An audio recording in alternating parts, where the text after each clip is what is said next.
안녕하세요. 글로벌 모터즈 김정입니다. 오늘은 이 초보 운전자들이 가장 어려워하는 차선 변경에 대해서 좀 알려드릴까 합니다. 그 전에 구독과 좋아요 부탁드리겠습니다. 왜 차선 변경이냐라고 좀 물어보신다면은 제 나름의 기준도 있고 제가 이렇게 구글링을 좀 하다 보니까 초보 운전자들이 어려워하는 것들이 굉장히 많잖아요. 앞서 말씀드린 뭐 차선 변경일 수도 있겠고 그냥 주행 자체가 어려우신 분들도 있겠죠. 또 다른 분들은 주차가 그중에서 뭐 전면 주차, 뭐 후면 주차 이런 것들이 어렵다고 말씀하시는 분들도 많습니다. 근데 제 경험상 제가 초보 딱지 뗀 지 오래되진 않았지만 운전하면서 이 차선 변경이 가장 어려웠던 것 같습니다.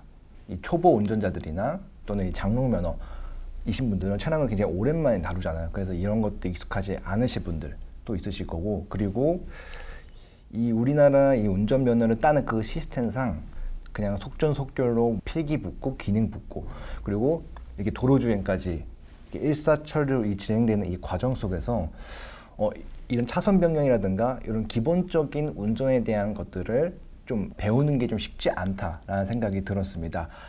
실제로 이 운전석에 앉아서 시트 조절들을 먼저 해야 되죠. 그리고 사이드 미러도 조절을 해야 되는데 이것도 못 하시는, 아니 잘 모르시는 분들이 많습니다. 먼저 안전하게 이 차선 변경을 하기 위해서는 이 전제돼야 할 조건들이 있습니다.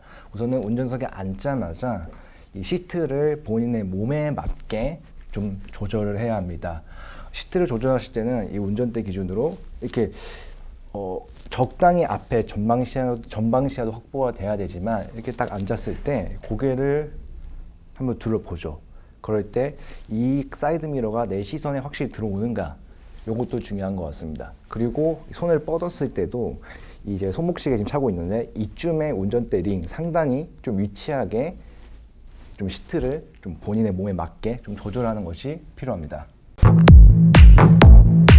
자, 이제 운전석에 앉았습니다. 그 다음에는 좌우를 한번 살펴봐 주세요. 그러면 거울이 있잖아요. 그리고 이쪽 도어 패널 쪽에 보면은 이 사이드 미러 위치를 조정할 수 있는 버튼들이 있습니다. 뭐 전동일 수도 있고 뭐 수동일 수도 있겠죠. 보통 맞출 때 이 위치를 어떤 분들은 너무 낮추시는 분들도 있고 너무 위로 가시는 분들도 있고 너무 바깥쪽으로 가시는 분들, 그래서 차체가 아예 안 보이시게 하시는 분들도 있고, 아니면 차 쪽으로 너무 붙어서 바깥쪽 차가 좀 확보가 안 되는, 시야 확보가 안 되는 그런 경우도 있습니다. 그게 아니라 차의 그런 뒷문 손잡이 있잖아요. 그게 이 거울의 중앙에 오게끔 맞추는 게 좋습니다. 그리고 이 손잡이를 기점으로 상하를 한번 나눠보세요. 그러면 이렇게 둥분이 되겠죠. 그러니까 손잡이 윗부분과 그 손잡이 아랫부분으로 이렇게 나눠지게 됩니다. 만약 이 거울 속 윗부분의 차량이 보여진다면은 내가 차선 변경을 해서 들어갈 수 있는 거리가 확보됐다 라고 보시면 될 것 같고, 실제로 한 약 10m 정도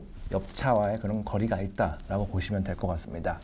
반면 이 손잡이를 기준으로 밑에 차가 위치한다 그러면은 차선 변경을 무리하게 하시지 말라고 말씀드리고 싶습니다. 굉장히 좀 가까운 거리고요. 약 2m에서 3m 정도의 뒤에 차량이 있다고 보시면 될 것 같습니다. 그래서 무리하게 하시지 말고 굳이 속도를 내시지도 말고 보내고 차선 변경을 하시는 거를 좀 추천드리겠습니다. 하지만 이게 주행을 이어가다 보면은 차가 아까 말씀드린 위에 있을 수도 있고 또는 아래에 있을 수도 있겠죠. 아니면 아예 새로운 장소, 새로운 위치에 있을 수도 있습니다. 아마 정확하게 떨어지진 않을 거예요. 그래서 실제로 거울을 봤었을 때는 위 아래보다는 중간 정도의 차가 있는 경우가 많습니다. 그래서 이게 운전자 입장에서는 좀 헷갈리는 거예요. 이제 분명히 설명을 들었을 때는 위에 있을 때 바꾸라 그랬는데 이거 위도 아니고 또는 아래도 아닌 그런 경우가 된 겁니다. 이 초보 운전자들 같은 경우는 을에 이 브레이크를 밟는 경우가 있습니다. 그러니까 속도를 낮추고 차선을 변경하려는 그런 의도인데요. 그렇게 하시면 안 됩니다. 차선 변경을 할 때는 무조건 추월한다는 생각으로 가셔야 되고, 그래서 한 15km, 아니죠, 뭐 10km에서 15km가 됐든 속도를 좀 더 높여서 옆 차선으로 진입하실 것을 좀 말씀드리고 싶습니다. 또 차로 변경을 하실 때에는 이런 실수들을 좀 많이 하시는 것 같아요. 보고 키고 이런 경우가 많습니다. 거울을 보고 차가 없는지 있는지를 보고 그 다음에 방향 지시등을 켠다 이 말인데, 반대로 가야 됩니다.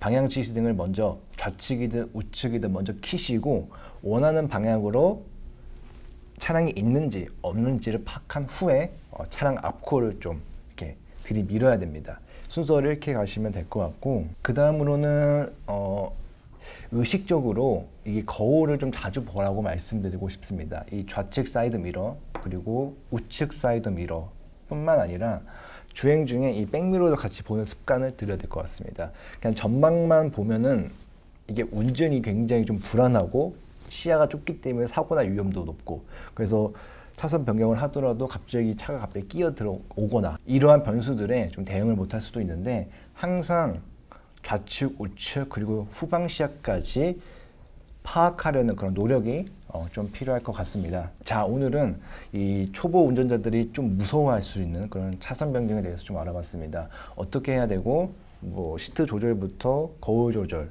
그리고 어떻게 하면 차선 변경을 잘할 수 있을까, 어떻게 하면 차선 변경을 자신 있게 할 수 있을까, 이러한 방법에 대해서 좀 알아봤고요. 이 정보가 좀 도움이 되셨다면 구독과 좋아요 부탁드리겠습니다. 저는 지금까지 글로벌 모터즈 김정희였습니다. 감사합니다.